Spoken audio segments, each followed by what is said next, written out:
faire découvrir la cuisine du peuple syrien et du Moyen-Orient, c'est une façon de faire tomber des barrières. Mais comment cette idée-là devient un projet d'affaires? Je suis convaincue qu'une fois que tu manges un bon shish taouk, une bonne salade fatouche et que tu as goûté à un baklava, là, tu peux plus avoir de préjugés négatifs envers le peuple syrien. Notre vision, c'est vraiment de développer une gamme de produits complète et qu'un soir, tu peux cuisiner un repas complet avec des produits des filles fatouches. Mon grand rêve, c'est qu'on soit une marque établie au même titre que les marques Ricardo et Stefano. J'aime ça. Bonjour, ici Cléo Maheu. J'ai la chance d'accompagner depuis des années des entrepreneurs dans la croissance de leur entreprise et j'avais vraiment envie de faire briller leur histoire, souvent atypique, en créant le podcast Histoire d'hypercroissance. Cet épisode vous est présenté par Hypercroissance qui se spécialise dans la croissance humaine et pérenne des leaders et leur organisation. Notre raison d'être est vraiment d'humaniser la croissance des organisations avec nos livres, nos formations en ligne, nos bootcamps, notre accompagnement collectif, le Mastermind Hypercroissance.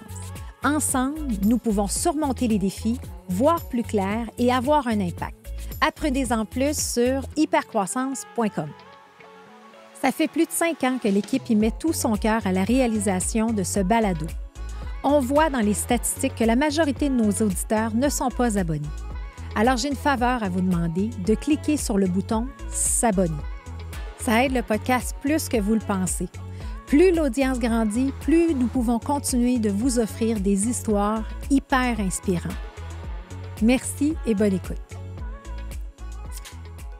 Geneviève Comeau, bienvenue! Merci beaucoup. Merci pour l'invitation.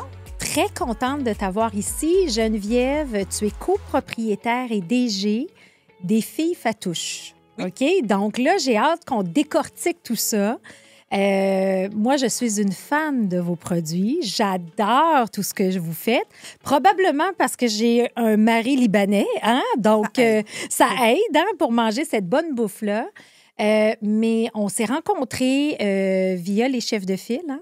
Et ça a cliqué. Puis là, je me suis dit, hey, là, je veux tout savoir sur l'histoire des Filles Fatouches parce que vous avez un modèle unique en soi. Et je pense que vous croyez fermement qu'une entreprise, oui, ça doit être rentable, mais il faut surtout aussi ne pas oublier l'impact social. Et vous avez créé un modèle unique en son genre qui vient vraiment en aide aux femmes réfugiées syriennes. Et là, ça donne un peu le portrait, mais on a beaucoup à apprendre, OK? Donc, de ce que vous faites. Alors, j'aimerais ça commencer par, c'est quoi, toi, ton histoire, Geneviève? D'où tu viens? Est-ce que tu as un bac en communication? J'ai cru, tout ça. Mais tu sais, je veux comprendre, là, qu'est-ce qui t'amène aux Filles Fatouches? Oui. J'ai toujours été une fille très engagée, dynamique. Je suis extravertie. Je pense que mon parcours, autant scolaire que professionnel, est à l'image de l'enfance, l'adolescence que j'ai eue. Donc, je viens d'une famille québécoise qui a grandi à Rivière-des-Prairies. Donc, j'ai toujours été baignée dans un milieu très multiculturel. Mais j'ai tout un côté de ma famille, très grande famille, où on était dans la région du centre du Québec. J'ai grandi aussi dans le milieu le milieu rural, la campagne. Donc, j'ai toujours été confrontée entre deux styles de vie différents. Oui. Et deux styles de vie que j'adore, autant urbaine que... Je suis très urbaine, très rurale.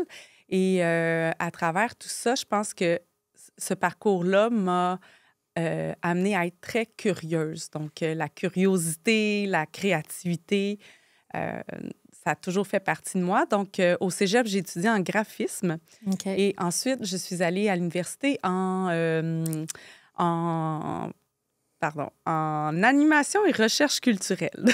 OK. Oui, donc, à l'UQAM, un programme très axé sur, justement, sur l'art, mais surtout sur la culture en général. Donc, encore là, un programme qui est très axé sur la découverte de l'autre.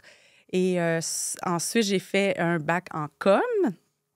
Et à la fin de tout ça, bien, j'avais presque fini mon bac, mais j'étais déjà sur le marché du travail parce que pour moi, ça allait pas assez vite à mon goût. J'avais soif d'être sur le terrain, j'avais envie de bouger, j'avais envie de mettre à profit mes connaissances que j'avais acquises durant les années à l'école. Donc, j'ai travaillé dans l'événementiel pendant peut-être 5 ans. Donc, qui dit événementiel dit des projets hyper dynamiques, mais hyper stressants, prenants. Mais je mangeais de ça. C'était une passion. Et puis, ce que j'aimais dans tout ça, c'est que, justement, je travaillais avec différents acteurs de différents milieux. J'ai découvert la vidéo, la musique, j'ai découvert les traiteurs, j'ai découvert comment on peut transformer un espace et lui donner la thématique que tu veux lui offrir.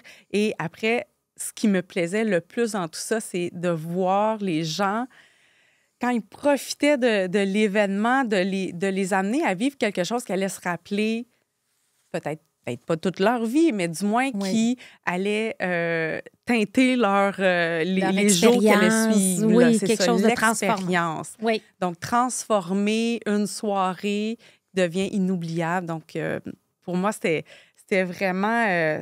c'était une drogue, là. Puis ensuite, quand je regardais mon futur, je me disais, bon, l'événementiel, peut-être que sur le long terme, je vais m'épuiser. Oui. Et ensuite, j'ai voulu aller dans le marketing, plus dans le marketing, communication. Donc, je suis allée travailler chez Saint-Hubert. OK. Donc, une marque que j'admire, une marque qui est bien ancrée dans les habitudes des Québécois. C'était une fierté pour moi de travailler chez Saint-Hubert et j'ai beaucoup, beaucoup appris. J'ai appris, premièrement, ce que c'est une chaîne, ce que c'est une marque forte, mais une marque qui est aussi bien ancrée dans le cœur des Québécois. Donc, pour moi, c'était vraiment comme une recette. Et pour moi, le succès de Saint-Hubert, c'est parce que ça part d'une vraie histoire de la famille Léger, qui a bâti cette marque-là, les 2 pieds sur le terrain. Et ça m'a beaucoup inspirée, ça m'a beaucoup marqué pour la suite de mon parcours. Donc, ensuite, je suis allée travailler en agence de com parce que j'étais encore très jeune. J'avais 23 ans, puis je sentais que j'avais déjà un parcours quand même assez bien rempli professionnellement. Donc, j'avais fait l'événementiel, j'avais fait le côté client. J'avais envie de vivre le côté agence, comme on en entend souvent parler. Il y avait un petit côté mystérieux pour moi et je sentais que j'avais vraiment l'énergie pour vivre le monde des agences de communication et de marketing. Et là, ben, j'ai trouvé ma place chez Bob Agence, qui a été pour moi un parcours, un 10 ans de ma vie où j'ai grandi, où j'ai vécu Premièrement, j'ai rencontré une équipe extraordinaire qui est encore aujourd'hui. Ce sont des amis, mais des piliers dans ma vie. Des gens qui m'ont fait grandir, des clients qui m'ont fait grandir. Et en agence, tu dois devenir des spécialistes de chaque domaine de tes clients. Donc, ma curiosité a encore une fois été nourrie à son maximum. Donc, j'ai eu la chance de travailler encore une fois pour des marques très, très aimées des Québécois, comme Jean Coutu, par exemple. Et j'ai aussi eu la chance de travailler avec des clients qui étaient très inspirants, qui avaient des parcours professionnels différents, mais qui avaient tous toujours une leçon qu'ils pouvaient me partager. Et puis, ce qui a fait que je me suis aussi beaucoup intéressée au modèle d'affaires en soi. Donc, chez Bob, je suis devenue très entrepreneur. J'étais très proche des associés, des décisions. Et plus les années avançaient et plus je me découvrais une passion pour l'entrepreneuriat. Et je savais qu'un jour, j'allais devenir entrepreneur, mais je n'avais pas encore j'avais pas l'idée en tête. Et j'avais aussi le désir d'avoir de l'impact social parce que après 10 ans, même 15 ans, disons, en marketing, en événementiel et tout ça, j'avais un besoin d'avoir de l'impact social parce qu'on travaille fort en marketing, on travaille comme si on est toujours dans l'urgence, mais on ne sauve pas de vie. On n'a pas nécessairement, concrètement, un impact social. Et dans le cadre d'une démarche de certification B Corp pour l'entreprise où je travaillais, j'ai découvert l'impact social des entreprises. C'est là où j'ai compris qu'une entreprise a un pouvoir de changement sur sa communauté. Ne serait-ce que l'impact que tu as autour, là où l'entreprise décide de s'installer. Oui. C'est très simple, c'est très, très simple. Donc, ça part de là. Mais après, ça va plus loin parce que quand on part une entreprise, la majorité du temps, c'est qu'on trouve qu'il y a un manque sur le marché. On répond à un besoin. Et ce besoin-là, ce qu'on veut, c'est aller vers l'avant. Donc, pour moi, c'était clair que l'entrepreneuriat que j'allais faire plus tard, le style que j'allais prendre, allait avoir de l'impact. Et puis, en 2016-2017, on est vraiment... on arrive dans le pic de la crise en Syrie, de la guerre en Syrie. Donc, la guerre en Syrie, à cette époque-là, avait créé la plus grande mouvance humaine dans l'histoire. Et le Canada a accueilli, je pense, 70 000 réfugiés. Et vous me corrigerez, là, les chiffres sont pas bons, mais on entendait à tous les jours parler de la crise en Syrie et de la crise humanitaire aussi, parce qu'il y a ces gens qui arrivent, qui vont au Liban, qui viennent ou qui arrivent ici au Canada. Oui, on leur donne des manteaux d'hiver, oui, on leur donne des cartes d'autobus, mais après, il se passe quoi? Et c'est là où Josette Gauthier, qui est une documentariste exceptionnelle, qui est aussi une amie de la famille, elle me parle dans une fête d'enfants, elle me parle de son idée de lancer un projet pour donner de l'emploi à des femmes réfugiées syriennes. Parce que les femmes, souvent, quand une famille va changer de pays, peu importe le statut, souvent la femme va être le pilier de la famille. Ça va être la personne qui va être à la maison, qui va s'assurer que les enfants aillent à l'école, faire à manger, s'occuper de l'espace, mais s'assurer que tout le monde va bien. Mais souvent, la femme va être très isolée. Donc, elle n'aura pas beaucoup d'occasions pour travailler, donc pour sortir, pour découvrir son quartier, pour se faire des amis, ou ne serait-ce que pour parler de ce qu'elle vit ou juste de parler pour penser à autre chose que ce qu'elle vit. Donc, l'idée des filles Fatouches, en fait, c'était de lancer un service traiteur parce que toutes les femmes syriennes savent cuisiner la cuisine syrienne et c'est une cuisine qui est savoureuse. Donc, moi, ça venait me chercher parce que j'avais je me sentais impuissante par rapport à cette crise-là. J'avais envie de contribuer. Puis il y avait quelque chose aussi qui me fâchait beaucoup, beaucoup, c'est que j'entendais des commentaires parfois qui viennent surtout de la peur de l'autre. Et je trouvais qu'il y avait des commentaires qui n'étaient pas accueillants. Et je me disais que c'était pas ça, le Québec. On n'était pas comme ça. Nous, on est un peuple accueillant. Je viens d'une famille. Mes grands-parents habitaient en face de l'église le dimanche. Ça sonnait aux 2 minutes à la porte. Il y avait toujours du monde qui rentrait. Tout le monde était bienvenu. Pas besoin d'invitation formelle. Des grandes tablées. Je pense que c'est ça, le Québec. C'est ça, mes valeurs à moi. Et j'avais envie de dire à ces gens-là, regardez, on est là, puis on va vous aider. On va vous aider et je sens qu'on va pouvoir faire des grandes choses ensemble puis rendre cette place-là, qui est le Québec, comme une belle grande famille. Fait que tu as fait vraiment un lien. C'est intéressant parce que c'est des valeurs que tu avais. Tu es allé dans le monde du travail.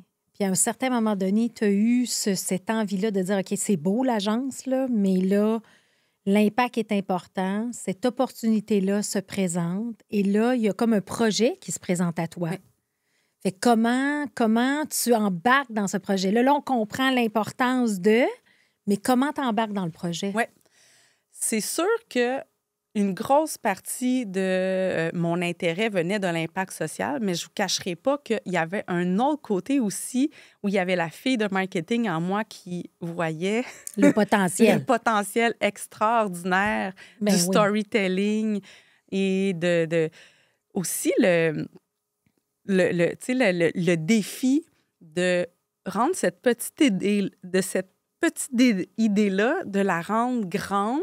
Et la grande image qu'on a, c'est vraiment d'amener le nom des filles Fatouche ancré dans le paysage gastronomique du Québec et même du Canada sur le long terme.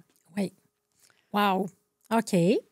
Alors là, et là, ce que j'ai compris, en fait, en me préparant, c'est que les femmes réfugiées qui arrivent ici ont souvent des éducations extraordinaires dans leur pays. Ça va être des avocates, des comptables, whatever, peu importe.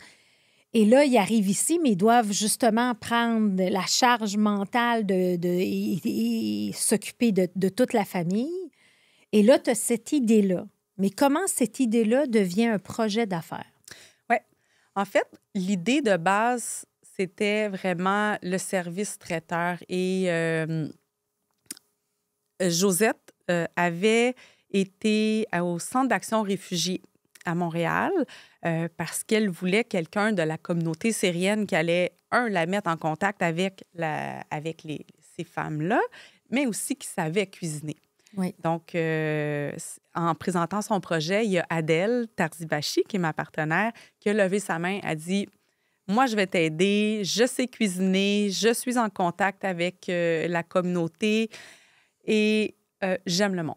J'ai envie de contribuer. » Adèle, je crois qu'elle a parrainé jusqu'à 7 familles syriennes. C'est une femme extraordinaire avec un grand cœur, tellement généreuse, tellement accueillante et hyper travaillante. Donc, Adèle, qui est syrienne, elle importait des produits, des savons d'Alep. Donc, elle connaît un peu l'importation et tout. Donc, quand on s'est rencontrés, on a dit « Ah oui, on va lancer un service traiteur. » Puis, elle a nommé aussi le fait qu'elle avait une frustration de dire « Bien, moi, quand je veux cuisiner la nourriture de mon pays, mais je dois aller dans une épicerie du Moyen-Orient. Je ne peux pas aller à l'épicerie du coin ou de mon quartier. » Donc, on s'est dit « Bien, un jour, on va avoir nos produits en épicerie. » Puis l'objectif, là, c'est que nos produits vont être dans tous les garde-manger du Québec, du Canada, et on voudrait que les familles d'ici remplacent un mardi spaghetti par du poulet shish taouk et salade fatouche. Voilà. Okay. Ça, c'est notre grande idée. OK. Donc... Et là, ce qu'il faut comprendre, ça, c'est vers quelle année, ça, vous vous êtes dit ça? En 2017. 2017, OK. Puis là, il faut savoir qu'aujourd'hui, vous êtes dans 700 points de vente au Québec. Oui. OK. C'est bon. Fait qu'on voit le chemin. Oui, on voit le chemin. Mais le chemin a été en 2 parties. OK. Il y a avant la COVID, puis il y a l'après-COVID. OK. Parce que, tantôt, tu me demandais comment tu as fait ce saut-là. En fait, comment j'ai fait ce saut-là? J'ai commencé par donner du temps aux filles Fatouche. Monter le plan d'affaires, monter le plan de communication, faire le menu. OK, on a un traiteur, mais ça prend un menu, ça prend des prix, OK? Et là, on commence à faire des petits contrats, mais on n'avait même pas de compte de banque d'ouvert. ça a tellement été vite que à un moment donné, je me suis retrouvée à tous les soirs, toutes les fins de semaine, je travaillais sur ce projet-là. Ça me tenait à cœur. J'en mangeais, je pensais juste à ça. Et un matin, je suis arrivée au travail. Puis c'était pas un secret pour personne. Tout le monde savait que je donnais du temps pour les filles Fatouche. Puis à un moment donné, je suis allée dans le bureau de mes 2 patrons, puis je leur ai dit, je démissionne. Je me lance en affaires, je pars pour les filles, chez les filles Fatouche, je vais être associée et on va faire de belles choses. Je vous donne 2 mois. Et puis, mes patrons, ils étaient heureux pour moi. Puis c'était correct. Tu sais, je leur donnais 2 mois, mais finalement, après 2 semaines, je dis, ouais, finalement, je pense que... Finalement, on a changé de 2 mois pour 2 semaines. Oui, c'est ça. C'est ça. Mais non, ça a très bien été. Mais le soir, j'ai annoncé à mon chum que j'avais démissionné. Puis je me suis dit, bon, il fallait pas que je consulte beaucoup de monde avant de le dire parce que j'avais peur De te faire décourager. de me faire décourager. J'avais peur de pas me lancer. T'avais-tu des enfants à ce moment-là? J'avais 2 enfants. OK. Oui, ma fille, elle avait 3 ans OK. et mon garçon avait 5 ans. OK. Donc voilà. Alors, je me suis lancée et j'ai quitté mon travail. Et là, du jour au lendemain, je me suis dit, oh, je vais peut-être faire comme un 6 mois là, où je vais vraiment me donner. Puis après, je vais faire de la consultation. Mais 2 semaines après, on avait une conférence de presse. Et là, à la conférence de presse, on avait TVA, Radio-Canada, tout le monde était là, tous les grands médias étaient là. Et tout le monde a parlé de nous après notre conférence de presse. Puis rapidement, on s'est dit, OK, wow, il y a quelque chose, là. Les gens avaient besoin d'entendre des bonnes nouvelles. Oui. Les gens avaient besoin de contribuer à cet élan d'accueil-là. Puis, comme moi, il y avait beaucoup de monde qui se sentait impuissant. Il y avait beaucoup de monde qui avait envie d'aider, mais à leur façon. Donc, nous, ce qu'on faisait, c'est que, oui, on donne de l'emploi. Ces femmes-là, elles étaient tellement reconnaissantes de, justement, sortir de chez elles, cuisiner les plats de leur pays. Pour elles, c'était pas du travail. Parce qu'une maman syrienne, elle cuisine pour les autres. Donc, oui. Pour elle, c'était une façon de dire merci. Oui. Merci de nous avoir accueillis. Mais l'affaire, c'est que nos clients, eux, ils étaient heureux parce qu'ils contribuaient à cet impact-là. Puis, la majorité de nos clients, c'était des clients B2B. Donc, eux, ils étaient contents. Ils faisaient vivre une expérience à leurs clients. Nos employés étaient contents. Alors, tout le monde participait à cette grande mission-là. Oui. Et il n'y avait pas de pitié à nulle part.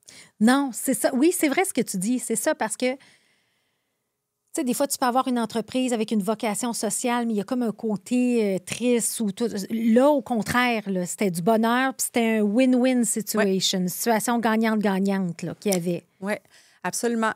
Au début, on se faisait solliciter pour justement des événements qui parlaient sur la réalité des réfugiés. Et une fois, on s'est fait inviter à un événement qui faisait la diffusion d'un film sur la guerre en Syrie. Puis après, il y avait un échange. Puis on a dit, OK, notre équipe va parler. Et premièrement, le film était extrêmement dur. Et ensuite, quand ça a été le moment de parler, j'ai senti un peu de voyeurisme. Oui, je comprends ce que tu veux dire. Et même si l'intention, elle était bonne, à ce moment-là, on s'est dit, mais attends, là, on a mis notre gang dans une position d'inconfort. Oui. Et on ne veut pas les replonger là-dedans. Et à partir de ce moment-là, on a établi que Les Filles Fatouches, c'est un projet joyeux. Oui. Qui se fait dans la bonne humeur. Notre équipe en cuisine, elle chante, il y a de la musique, elle discute, ça rigole. On ne retourne pas en arrière. Elles ont quitté leur pays.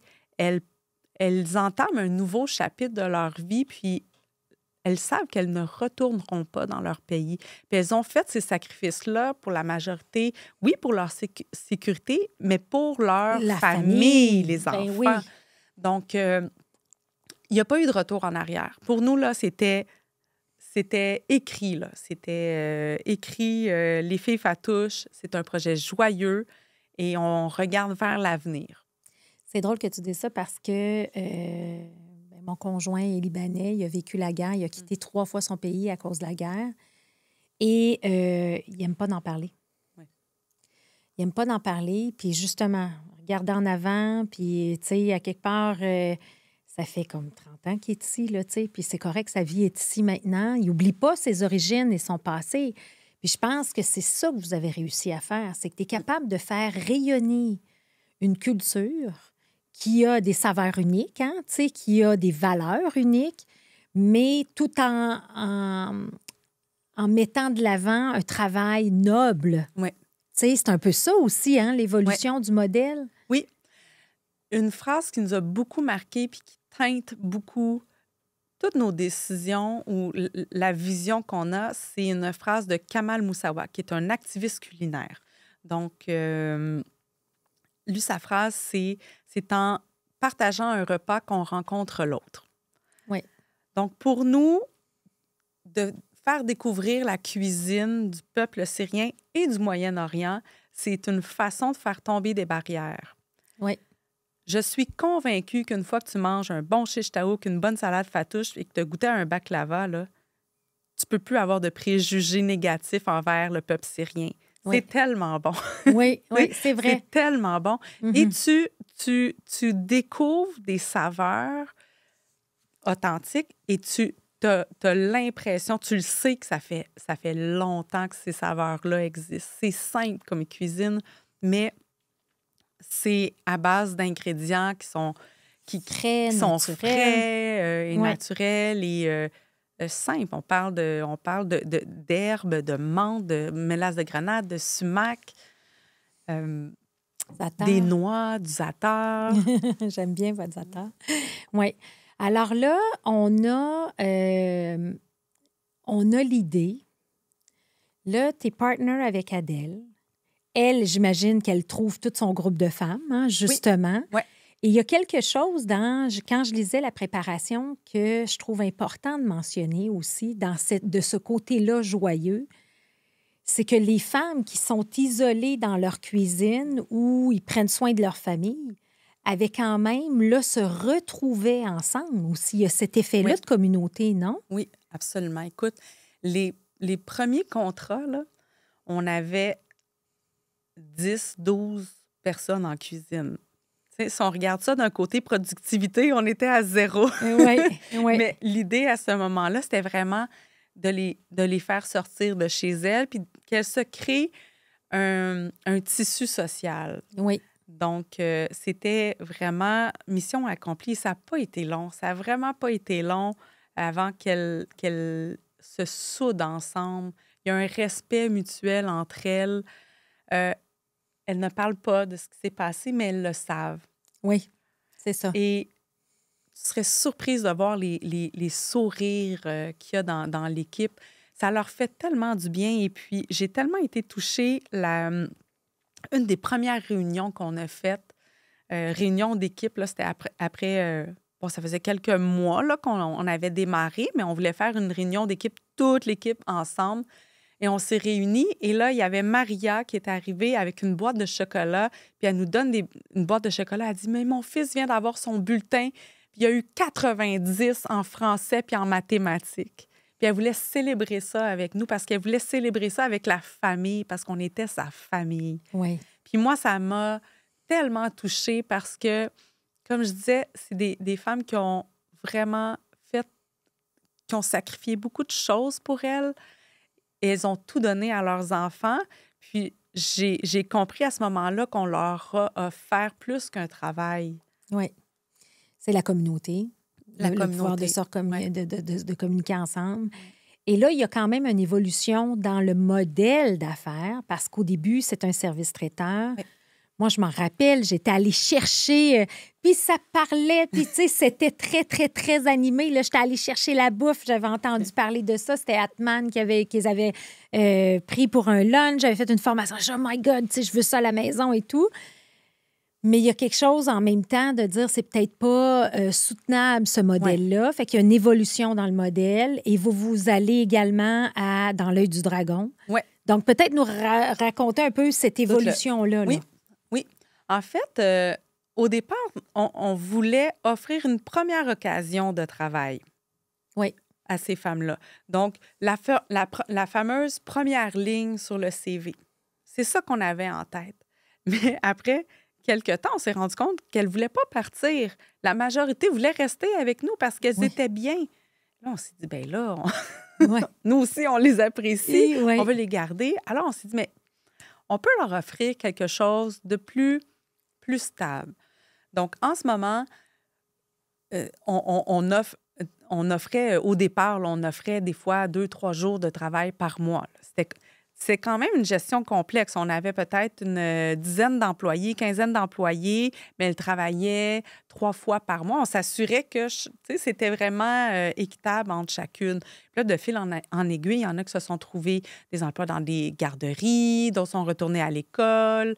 Et là, il y a un noyau qui est resté. Puis on s'est dit, OK, bien, ces personnes-là, nous, on se doit de leur offrir un travail stable, périn. Donc, c'est sûr qu'on a continué à travailler sur le service traiteur. Mais parallèlement à ça, on avait beaucoup de demandes pour du prêt-à-manger parce qu'il y a des gens qui disaient « Mais moi, j'ai pas cette opportunité-là de commander pour 10 personnes. » Donc, on a eu l'opportunité d'ouvrir un kiosque au marché Jean Talon. Et ça, là, ça a été tellement un bon choix parce que le jour 1 où on est arrivé au marché Jean Talon avec nos plats préparés, les commentaires qu'on a eus, on allait directement sur le terrain, puis on faisait découvrir la cuisine, puis les gens nous parlaient de leurs histoires, de comment ils ont vécu, comment ils ont vu ça à travers la télévision, toute cette crise-là, puis comment ils sont contents de découvrir la cuisine. Et là, des clients qui reviennent de semaine en semaine. Donc, pour nous, le marché, c'est devenu oui, notre maison, mais la grande famille. Et puis, c'est tellement aussi à l'image des souks de Syrie. Donc, Adèle, pour elle, le marché Jean Talon, c'est comme si elle était chez elle, là, en Syrie. Oui. Donc, marché Jean Talon, on faisait des plats prêts à manger, mais juste pour le marché Jean Talon. Et il y avait beaucoup de demandes. Mais un service traiteur, c'est très exigeant. J'ai beaucoup d'admiration pour les gens, les entreprises qui sont concentrées que sur le traiteur. C'est très exigeant, c'est beaucoup de dernière minute, beaucoup de personnalisation. Pour que ça soit rentable, tu dois faire du gros volume. Mais de côté, il y avait toujours l'idée qu'Adèle avait de développer la gamme de produits pour les épiceries, d'avoir de la mélasse, du sumac, du za'atar, que ça soit accessible pour tout le monde. Donc, en 2019, on a décidé de se lancer, de dire, OK, bon, on lance notre gamme de produits. On lance les 5 produits de base et on a présenté ça à Expo Manger Santé. La réaction, elle a été magnifique. Okay. Et là, des petits points de vente qui communiquent avec nous, mais notre croissance, elle se faisait très, très, très organiquement parce qu'on n'avait pas le temps de développer ça. Et, quand tu parles des 5 produits, c'était quoi? Mélasse de grenade, sumac, épices d'Alep, qui est le 7 épices, le sumac, est-ce que je l'ai dit? Oui, le sumac, les za'atar, probablement. Les za'atar, oui. OK. Ouais. Donc ça, c'était vraiment les ingrédients de base de la cuisine du Moyen-Orient. Et à chaque semaine, on avait un point de vente qui nous écrivait pour distribuer nos produits. OK, oui. Là, on s'adaptait. On commençait à vendre, mais on n'avait pas le temps pour développer à plus grande échelle parce qu'on était prise à 98 % sur le traiteur. Et là, COVID arrive. COVID a été une occasion pour nous de faire un choix qu'on n'arrivait pas à faire avant. Donc, on a arrêté de faire le service traiteur. On a transformé notre offre traiteur en prêt-à-manger. Donc, là, je vais faire une... J'y vais en toute transparence. Donc, on a... de ma cuisine, j'ai lancé un site transactionnel de commandes de prêt-à-manger en ligne. La réaction était super bonne. La première soirée, on a eu 30 commandes. Sur 30 commandes, il y a eu à peu près 22 erreurs de commandes. Oh, C'était une catastrophe. Et là, on a essayé de s'améliorer, de se structurer. Puis au final, c'était pas ça qu'on faisait. Donc, on a décidé de dire, OK, non, là, on va se concentrer sur le marché Jean Talon. Donc, ça tombait bien. Là, rendu en juin, le marché Jean Talon a réouvert. On se rappelle aussi qu'à cette époque-là, d'une semaine à l'autre, on savait pas quelle serait la semaine d'après. Mais on savait que le marché Jean Talon allait réouvrir parce que c'est à l'extérieur. Et parallèlement à ça, on avait approché les fermes Lufa. Parce qu'on s'était dit, oui, il y a une demande pour le prêt-à-manger, mais on n'est pas capable de gérer la livraison, toute la préparation des commandes personnalisées. Donc, on a besoin d'un point de vente de grand volume qui va pouvoir vendre nos produits. Et Lufa était vraiment le meilleur partenaire. Et comme de raison, on a réussi à rentrer chez Lufa, donc en septembre 2020. Et depuis, c'est vraiment un partenaire majeur pour nous qui nous a permis de faire toute une adaptation. On a pris ce virage-là et parallèlement à ça, on a réussi à standardiser la production et de mon côté, j'ai eu plus de temps pour travailler sur la gamme d'épices. Donc, notre vision, au final, c'est vraiment d'aller toucher les personnes, peu importe le style de consommateur qu'il est. On a la personne qui n'a pas le temps, qui prend du prêt-à-manger, qui commande avec Lufa, la personne qui a le goût du prêt-à-manger, mais qui va au marché Jean Talon. On a la personne qui adore cuisiner, qui a les épices. Mais là, les épices, qu'est-ce que je fais avec ça? On va faire un livre de recettes. Alors, on a 2 livres de recettes. Alors, on rejoint vraiment tout le monde. Ensuite, on s'est dit, qu'est-ce qu'on doit faire pour rejoindre le plus de monde possible? Parce que notre objectif, c'est, oui, de donner de l'emploi, mais c'est aussi de faire découvrir cette culture-là. Puis il y a sûrement un parallèle avec ton expérience de départ, de quand tu as connu Saint-Hubert, tu as connu Jean Coutu, de dire pourquoi qu'on ne ferait pas de cette marque-là une mission, puis partager le côté authentique de tout ça. Oui, absolument. Dans le fond, les filles Fatouches, c'est une marque. Oui. C'est au-delà des produits qu'on fait, qu'on offre, c'est une marque qu'on veut qui prenne place dans le cœur des Québécois et qui soit vraiment le reflet d'un mieux vivre ensemble et tout ce qui va autour aussi. Nous, nos produits, ça va toujours être clean label, ça va toujours être des ingrédients que vous allez être capable de lire, que vous allez reconnaître. Donc, parce que on est des mamans qui cuisinent. Donc, nos produits sont sains, sont savoureux, sont simples, sont faits c'est de qualité. Et toutes ces valeurs-là se reflètent dans nos produits, mais c'est le brand. C'est le brand, puis ça ne s'appelle pas Salade Fatouche, ça s'appelle Les Filles Fatouches. Donc, dans notre nom, il y a un côté rassembleur. Donc, on veut être une marque rassembleuse. Donc, c'est pour ça que, pour nous, c'est important de rejoindre le plus grand monde possible. Qu'est-ce que vous avez fait pour rejoindre le plus grand monde? Alors, on vendait des chips au marché Jean Talon. Et les chips, on s'est rendu compte que les gens revenaient pour acheter les chips de pita. Et là, c'est là où on s'est dit, c'est beau les épices parce on avait commencé à vendre des épices, la mélasse et tout, mais ça reste que c'est niché. On était beaucoup dans les épiceries fines. Mais là, des chips de pita, des chips, tout le monde mange des chips.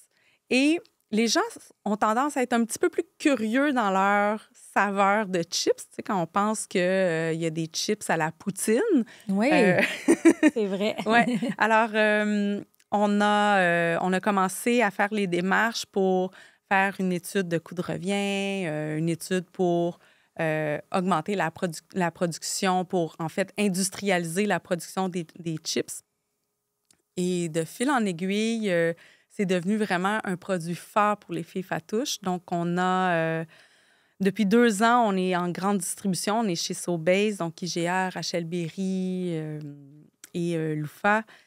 Et donc, les chips nous ont permis de faire notre entrée dans le grand monde de l'agroalimentaire. De l'agroalimentaire. Puis les chips, là, tu parles de tes pointes de pita assaisonnées, là. Fait que là, tu as comme 2-3 saveurs, non? On a 4 saveurs. 4 saveurs, OK. Donc, on a za'atar éteint, sumac et fleur de sel, cumin et piment d'Alep et menthe et persil séché. OK. Donc, 4 saveurs complètement différentes de ce qu'on voit. Mais ça, c'est bon parce que tu mets ça dans l'houmous ou, tu sais, ça donne une belle saveur. Fait que ça a été l'entrée, mais là, il y a eu un détour par l'œil du dragon. Oui. Qu'est-ce qui a fait que vous avez décidé d'aller là? Donc, l'œil du dragon, en fait, est arrivé à un moment où on lançait les chips de pita. Et depuis le début des Filles Fatouches, notre budget a toujours été à 0. Oui. Donc, c'est sûr que pour moi, venant du marketing, je créais un plan de communication qui reposait sur un budget qui était inexistant. Donc, les relations publiques ont toujours été très, très, très importants pour nous. Donc, on l'a vu, on l'a fait à notre lancement presse où les médias ont parlé de nous. On n'a jamais investi de la publicité traditionnelle pour le traiteur parce que les médias parlaient de nous, parce qu'un client qui recevait notre traiteur en parlait à 2 autres personnes. Donc, le bouche à oreille a toujours aussi été un outil qui nous a aidés à nous propulser. Par contre, quand on rentre dans le grand monde de l'agroalimentaire, tu as besoin d'un budget marketing. Mais nous, on ne l'avait pas. Et L'œil du dragon est l'émission la plus regardée durant le printemps. Donc, on s'est dit, OK, ben on va passer, on va faire les auditions. On pense que... On a une belle histoire à raconter, on a un beau produit, on est sûr de notre produit et on veut rentrer dans les grandes chaînes. Donc, c'est un peu la poule et l'œuf. Oui. Donc, on a fait les auditions et on a été acceptés. Ça a été une expérience très enrichissante parce que ça demandait d'être très, très forte au niveau des chiffres, au niveau de la vision. Mais ça nous a permis de se rasseoir ensemble, Adèle et moi, puis de refaire l'exercice de dire, OK, c'est quoi notre vision? C'est quoi notre vision pour les 5, 10, 15 prochaines années? Où est-ce qu'on se voit? Où est-ce qu'on veut aller? Qu'est-ce qu'on veut mettre de l'avant? Quels sont les produits qu'on veut développer? Donc, quand on est arrivé à l'œil du dragon, là, on n'allait pas là pour se faire dire hey, « bravo les filles, c'est beau, mais non merci ». Oui, c'est ça. On voulait que ça marche. Oui, on voulait que ça fonctionne. Donc, ça a été une super belle expérience et ça a donné lieu à une collaboration avec Georges Caram, qui est devenu partenaire des Filles Fatouches. Donc, ça nous a permis aussi d'ajouter un membre clé dans l'équipe, un membre qui nous réconforte dans notre croissance parce que c'est épeurant, la croissance.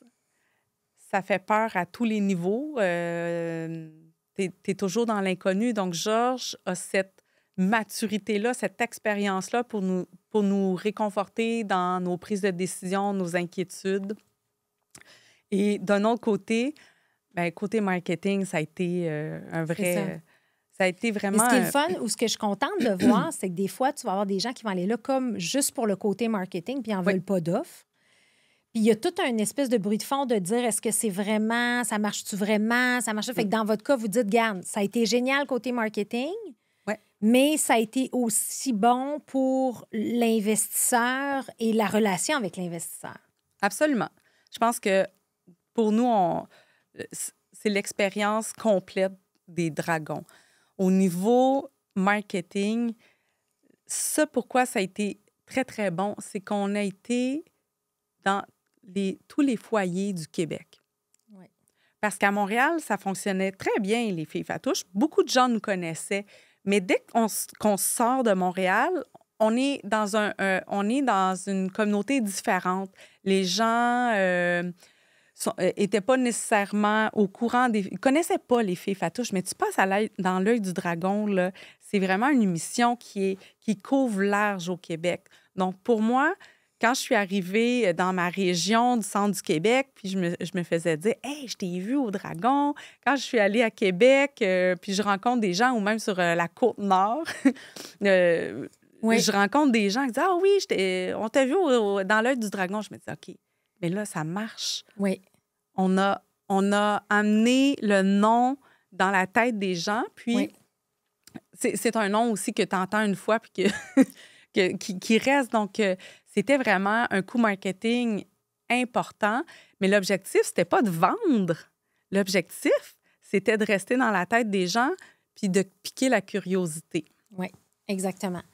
Et là, le après, justement, le après, dans l'œil du dragon, là, vous dites Oui. que ça a fonctionné. Oui. Fait que là, c'est-tu là que les points de vente ont commencé à augmenter? Comment ça a Oui. marché? Oui. Donc, en fait, l'autre côté dans l'œil du dragon, c'est la notoriété que ça nous a emmené auprès de la clientèle des entreprises, des distributeurs, des grandes chaînes du coin, de la région. Donc, on a gagné vraiment en crédibilité. OK. Donc, le lendemain, on a eu des appels de chaînes. Oh, wow! Des chaînes qu'on essayait de rejoindre depuis 1 an et plus. Et là, bonjour, on vous a vu dans l'œil du dragon, on aimerait ça vous rencontrer. Wow! Alors, on a eu quelques discussions, dont une qui a vraiment débloqué vers une très belle collaboration. Donc, c'est le groupe SoBase qui voulait vraiment avoir nos chips de pita dans la section boulangerie parce que pour eux, c'était un produit, oui, qui allait avoir, qui avait un bon potentiel de mise en marché, mais aussi qui correspondait à leurs valeurs. Oui. Puis là, justement, en parlant de valeurs, juste avant qu'on débute l'entrevue, on parlait, tu sais, là, on comprend un peu l'histoire, puis vous vivez de l'hypercroissance. Mais tu disais justement que tu t'es re-questionné parce que justement, on comprend comment c'est vital pour toi la cause sociale, comment c'est important, mais en même temps, puis moi, je dis toujours l'hypercroissance, c'est pas juste monétaire, mais souvent, c'est très associé au volet monétaire. Mais il peut avoir une hypercroissance en ayant un impact humain, en ayant... Fait que j'aimerais savoir ta vision à ce sujet-là. Oui. L'hypercroissance, je me suis beaucoup questionnée avant de venir ici aujourd'hui, à savoir qu'est-ce que ça voulait dire pour nous, l'hypercroissance. Parce que, oui, ça résonne très monétaire, mais au-delà des sous, pour nous, l'hypercroissance, je la mesure au nombre de gens qui nous connaissent, au nombre de gens qui nous adoptent.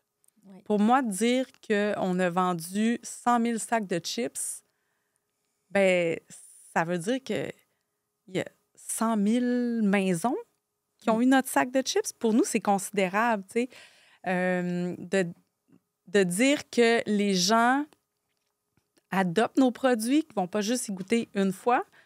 Ça veut dire qu'on prend une place dans leur quotidien. Donc, pour moi, l'hypercroissance, je la mesure vraiment à la notoriété de la marque. Notoriété de la marque. La notoriété, mais la place qu'on prend dans le cœur des gens. Oui. Parce qu'on a une relation avec la nourriture. Puis aussi, en tant que Québécois, on a une relation avec les entreprises, comme j'ai dit en entrée. On parle de Saint-Hubert, Jean Coutu. Ça fait partie du paysage québécois. Donc, nous, on veut faire partie du paysage québécois. Oui. Puis, penses-tu que le fait d'avoir un sens, donner un sens à ton modèle d'affaires, d'avoir une mission très claire qui a un impact social, a accéléré ce processus-là, peut-être, de la marque? Absolument. Parce qu'en marketing, quand tu as un produit, tu essaies de développer un storytelling pour une marque. Mais nous, on n'avait pas besoin de le développer. Il était là. Il était là. Notre marketing, il est né d'une histoire. Oui. Donc, on est 100% authentique. Notre marketing ne va jamais être monétaire. Notre marketing, il est authentique, il est humain, il est communautaire. Donc, on parle vrai. Oui. Puis je pense que dans un monde aujourd'hui où tout évolue vite, on a de plus en plus besoin de vrai. Puis comment ça se traduit tout ça dans l'évolution de la marque? Tu sais, comment tu vois le futur? Oui. C'est sûr que le futur, on a du travail à faire au Québec, mais après, on se voit aussi en dehors du Québec. OK. Donc, on parle au Canada parce que pour nous, la cuisine du Moyen-Orient a sa place autant que les sushis ont leur place dans tous les supermarchés du Québec. Oui, c'est vrai. Et on pense que c'est une cuisine qui est accessible, donc tu ne peux pas aimer cette cuisine-là. Donc, c'est vraiment notre vision de faire partie des menus quotidiens des familles d'ici. Ensuite, la marque, Les Filles Fatouches, elle va évoluer sous différents services. Donc, je dis souvent qu'on ne gère pas une entreprise, mais 3 entreprises parce qu'on a le prêt-à-manger, on a nos produits qui sont dans plus de 700 points de vente et on a le kiosque au marché Jean Talon. Et là, grande nouvelle, en primeur, on ouvre en juin au marché Jean Talon notre première boutique permanente. Wouhou! On aime ça! Oui, on est vraiment, vraiment contente. C'était quelque chose qu'on nous demandait depuis très longtemps. Et pour nous, le marché Jean Talon, comme j'ai dit, c'est notre famille, c'est un lieu multiculturel. S'il y avait une place où on devait être de façon permanente, c'était au marché Jean Talon. Donc, on va avoir notre boutique épicerie fine avec tous nos plats prêts à manger, nos produits. Et ça sera un flagship. Donc, on veut faire vivre l'expérience des Filles Fatouches à cet endroit-là. Et qui sait, peut-être qu'il y aura des petits, d'autres petits souks à travers la région ou peut-être le Québec. Ensuite, le prêt-à-manger, c'est vraiment le prêt-à-manger qui offre, qui soutient notre mission d'aider les femmes. Et là, je ne veux plus dire réfugiées syriennes, parce que pour moi, elles ne sont plus réfugiées. Ce sont des Canadiennes qui ont bâti un nouveau chapitre de leur vie ici. Et on s'est fait un plan stratégique pour pouvoir bâtir des emplois qui sont permanents et on souhaite les accompagner jusqu'à leur retraite. Donc, le prêt-à-manger, pour nous, il va toujours être là. La boutique répond aussi à ce besoin-là. Ensuite, il y a tous les produits qui sont en grande surface. Donc, je ne vous le cacherai pas, on ne peut pas tout faire nous-mêmes. On ne peut plus faire tout nous-mêmes. Donc, à travers cette gamme de produits-là, on reste authentique parce qu'on répond à notre désir de faire découvrir cette cuisine-là. Donc, notre vision, c'est vraiment pas juste de vendre des chips, mais c'est de développer une gamme de produits complète et qu'un soir, tu peux cuisiner un repas complet avec des produits des Filles Fatouches. Tu peux recevoir avec des produits des Filles Fatouches. Donc, c'est vraiment d'avoir une gamme de produits qui va encore là faire partie des marques qu'on reconnaît à l'épicerie. C'est drôle que tu dises ça parce qu'on a reçu sur le podcast Michel Favouzi. Oui. De la famille Favouzi. Puis lui, bien justement, il a commencé avec ses huiles très nichées. Puis là, il s'est dit, moi, je veux que mon gourmand, s'il a le goût d'avoir accès à ses pâtes qu'il aime et sa sauce qu'il aime, qu'il retrouve en épicerie. Fait que, tu sais, il a compris un peu, tu sais, lui, tout ce modèle-là. Et là, il a trouvé pignon sur rue, justement, sur le bord de l'autoroute. Oui. Ça l'aide justement dans sa marque. Puis c'est ça, je pense qu'aujourd'hui, on a le goût de dire, je veux manger du Favouzi ce soir, je veux manger des Filles Fatouches ce soir. Tu sais, je le vois beaucoup, ça, dans notre jargon, en fait, là, tu sais, puis de dire, regarde, ce soir, j'ai le goût là, des Filles Fatouches. Tu sais, c'est un peu ça, hein? Oui, absolument. Ah, c'est bon. Oui. Toujours dans l'image de la maman qui cuisine. Le côté authentique. Puis quand vous parlez de votre prêt à manger, peux-tu me donner des exemples de plats prêts à manger? Oui. Ça ressemble à quoi? Oui. Donc, on a, dans la cuisine du Moyen-Orient, il y a les mezzés prennent beaucoup de place dans l'offre alimentaire. Donc, des mezzés, c'est des petits plats qu'on met au centre de la table et on partage, on partage ces entrées-là. Donc, on a des tartinades, comme le mouamara, qui est une tartinade de poivron rouge, noix de Grenoble, mélasse de grenade, ou le fameux houmous. Le houmous, le labné. On a des salades, la salade fatouche, des salades de légumineuses. On a la salade itch, qui est une salade de boulgour avec la mélasse de grenade parfumée au cumin. On a du poulet tarator, qui est un poulet effiloché avec, excusez-moi, Mais là, moi, j'ai faim, là. Là, tu me parles de tout ça, là, Geneviève, là, puis j'ai comme juste un goût de manger tout ça. C'est comme ça, à chaque fois. Oui, à hein? chaque fois. Oh my God! C'est déjà que je mange tout dès que je vois les filles fatous sur mon panier Lufa, là, je prends tout, mais là, donc là, tu disais le poulet. Oui, le poulet tartare, qui est un poulet filoché avec une sauce tahini qu'on peut manger soit dans un sandwich ou en apéro, comme ça. Après, les fameux falafels, les kébés qui sont comme des petits ballons de football avec du bœuf haché. Moi, j'appelle ça la tourtière syrienne. Oui. Ensuite, on a notre poulet shish taouk, notre poulet au sumac. Qu'est-ce qu'on a d'autre aussi? On a... on voit le genre, là. Oui, écoute, il y en a. Là, j'ai faim, là. Mais après, là, il faut que j'arrête, là. Faut que tu sais, Adèle, là, elle a fait 2 livres de recettes. Oui. Donc...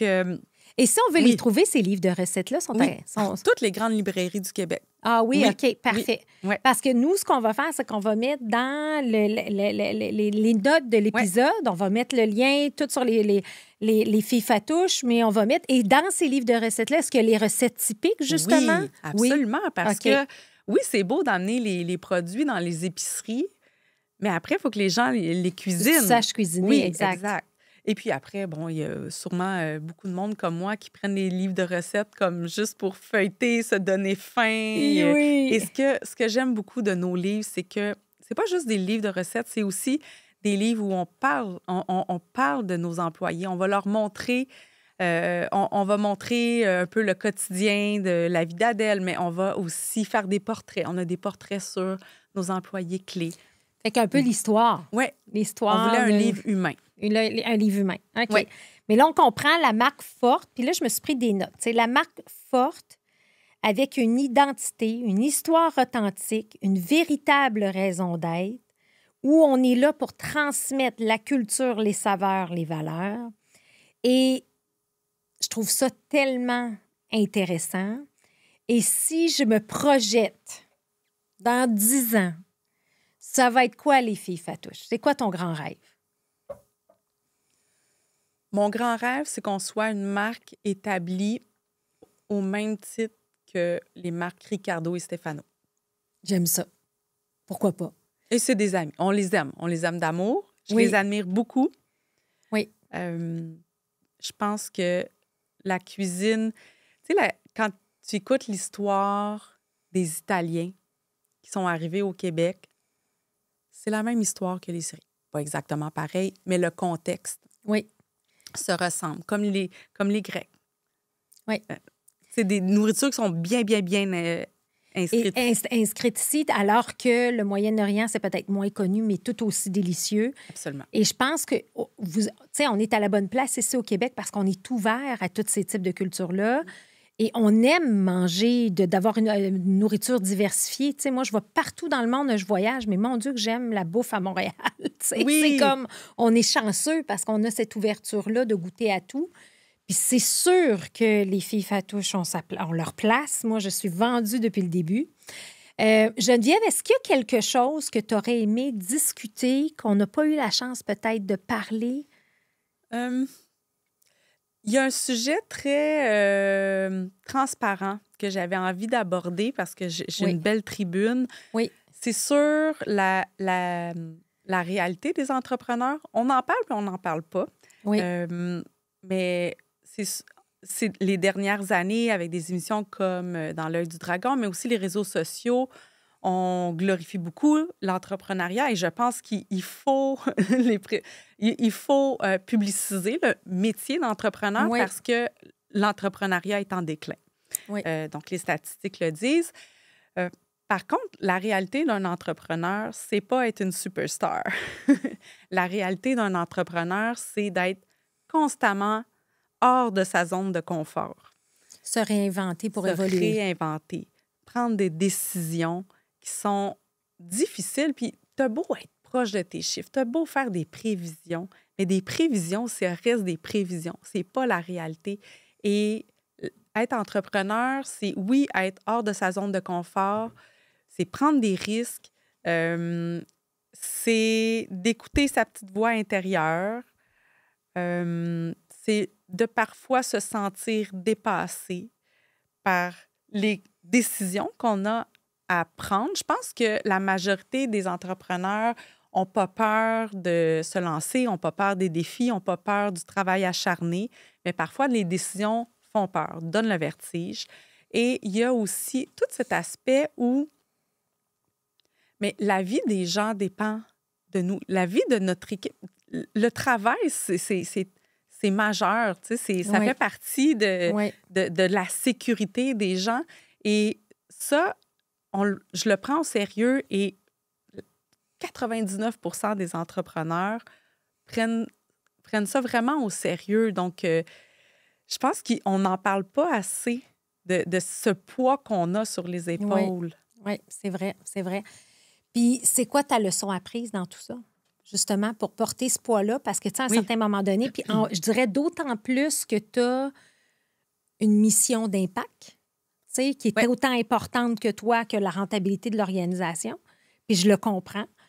Parce que moi, j'aurais fait des choix différents. J'aurais voulu une business juste faire de l'argent. Moi, je veux avoir de l'impact positif, d'où mon podcast. Tu sais, je prends des journées complètes à faire ça. Tu sais, j'ai pas voulu avoir de publicité encore ou de... Tu sais, parce que je veux vraiment mettre de l'avant les entreprises d'ici puis dire, ben regarde, il n'y a pas juste 3 entreprises au Québec, puis il n'y a pas juste Stéphano et Ricardo, il y a les filles Fatouche aussi. By the way. Fait qu'on met de l'avant ça. Mais c'est quoi ta plus grande leçon apprise dans le monde de l'entrepreneuriat, justement? Saisir les vraies opportunités. Puis éviter les distractions. Parce que quand tu gagnes en notoriété, des occasions, on t'en présente à tous les jours. Comme si ça allait être un game changer. À chaque semaine, on a des opportunités. Puis, en tant qu'entrepreneur, par définition, on aime les projets, on aime les défis et on est des passionnés de projets. Par contre, il y a beaucoup, beaucoup de projets qui deviennent des distractions et qui t'éloignent de ta vision. On en voit des entreprises aujourd'hui qui font faillite, qui ont des passages très difficiles, surtout avec l'économie dans laquelle on est. Oui. Fait que, raison de plus pour revenir aux valeurs, à la mission, pas oublier qui on est. Exact. Donc, quand on choisit de prendre une opportunité, c'est vraiment d'avoir étudié l'impact que ça va avoir sur notre mission, sur notre vision, sur notre stratégie. On a pris, il y a 3 ans, un 3 mois, pas d'arrêt, mais de recul pour refaire notre plan stratégique. Et c'est vraiment, c'est mon roadmap. Oui. C'est facile, puis je ne l'ouvre pas à tous les jours ni à toutes les semaines, mais c'est facile de s'éloigner de notre chemin. Mais il faut le regarder, puis il faut revenir vers ça parce que on a des comptes à rendre envers nos employés. Ils embarquent avec nous dans cette mission-là. Ils croient en nous, ils croient en notre vision. Puis cette vision-là, d'abord et avant tout, on le fait pour eux. Pour elle. Oui, effectivement, effectivement. Non, c'est vrai ce que tu dis, puis c'est drôle parce que moi, c'est la nature de mon travail puis ce que je fais dans la vie. Puis, tu sais, je commence n'importe quelle retraite stratégique à revenir à la base. C'est quoi ton ADN? Oui. Pourquoi tu te lèves à tous les matins? Pourquoi, dans quoi tu peux être le meilleur au monde? C'est pas d'être bon dans tout. C'est quoi ton jaune d'œuf? Sur quoi tu te concentres? C'est quoi ton moteur économique? Comment tu vas faire de l'argent? Quand tu réponds à ces 3 questions-là, tu es capable d'avoir ta vision long terme. Oui. Mais ça me fait penser un peu aussi au principe de Jim Collins qui dit, il appelle ça le return on luck. Puis le return on luck, c'est, ce qu'il s'est rendu compte, c'est que tu vas toujours avoir des opportunités puis de la chance. Mais en fait, c'est qu'est-ce que tu fais avec cette opportunité-là, puis en quel point elle est cohérente avec ton modèle d'affaires. C'est exactement ce que tu viens de nous dire. Et c'est ça qui va faire qu'on va vraiment avoir du succès en affaires, puis qu'on va surtout assurer la pérennité de la business. L'organisation. Oui. C'est difficile, hein, parce que quand on prend des décisions, la majorité du temps, tu as regardé tes chiffres, tu as regardé ton plan d'affaires. Tu penses que tu es sûr, mais j'ai toujours un petit côté qui a peur. Oui. Et si je n'avais pas pensé à ça? Oui. Et si je me suis trompée dans une formule Excel? Oui. Et s'il y a un frais que je ne connais pas? Puis on s'entend, là, dans l'agroalimentaire, c'est une business de scène. Oui. On négocie des sous. Oui. Si je me trompe de 2 sous, ça a un impact. Oui. Alors, il il y a cette peur-là qui est toujours là. Oui. J'ai jamais pris une décision en disant « je suis sûre à 100 ». Mais moi, je suis très déterminée et très convaincue de mes propres idées. Oui, puis on carbure au défi aussi, les entrepreneurs. Oui, on carbure au défi, puis il faut s'écouter. Je pense qu'il faut vraiment trouver la balance entre, oui, ton fichier Excel, tes chiffres. Il ne faut pas oublier son guts aussi, son gut feeling, l'intuition. Il ne faut pas l'oublier parce que c'est ça qui a fait qu'on s'est lancé aussi en entrepreneuriat. C'est ça qui teinte l'entreprise, qui donne une personnalité à l'entreprise. Oui. Donc, après, plus tu avances dans ton entreprise, plus tu la connais, plus elle devient une personnalité en soi. Puis c'est vraiment de dire, bien, cette décision-là, c'est quoi le niveau de risque à porter? Qu'est-ce que moi, je suis capable de prendre comme risque aussi en tant qu'entrepreneur? Puis, on ne se le cachera pas, les femmes entrepreneurs, notre niveau de tolérance au risque est plus bas que les hommes. Je ne sais pas c'est quoi leur recette. Je ne sais pas. Ouais. Mais en tout cas, quand je regarde, il y a quand même des beaux risques que vous avez pris de faire confiance à des femmes ici qui arrivaient ici. Tu sais, je pense que, en tout cas, tu nous démontres que tout est possible. Tu nous démontres que c'est possible d'avoir un modèle où on a... vous n'êtes pas un OSBL, vous êtes vraiment une entreprise, une entité qui, oui, veut faire de l'argent, mais pas être capable de la réinjecter et faire vivre ces employés-là, évoluer dans la vie des employés et avec un pignon sur rue, en plus, au marché Jean Talon. On a hâte d'aller voir ça cet été. Alors, ça fait tout son sens. Ça fait tout son sens. Geneviève, écoute, le temps passe vite. Je te remercie infiniment pour ton partage. Moi, le mot qui, je pense, te définit bien, c'est authenticité, puis pas avoir peur de rester connecté à qui on est vraiment, mais tout en poussant la machine. Tu sais, moi, je parle toujours, je dis, garde les entreprises qui vont vivre l'hypercroissance, des gens qui ont de l'humilité, mais qui ont de l'audace aussi. Puis c'est vraiment ce que j'ai ressenti aujourd'hui dans notre entrevue. Fait que je te remercie infiniment de ton partage. Merci. Merci pour ton accueil, ton écoute. Ça fait du bien d'avoir une tribune puis de pouvoir s'exprimer en toute transparence et de pouvoir faire découvrir les filles Fatouches aussi à un différent public. Un différent public. Inquiète-toi pas, on va les faire connaître. Ouais. Merci beaucoup. Merci.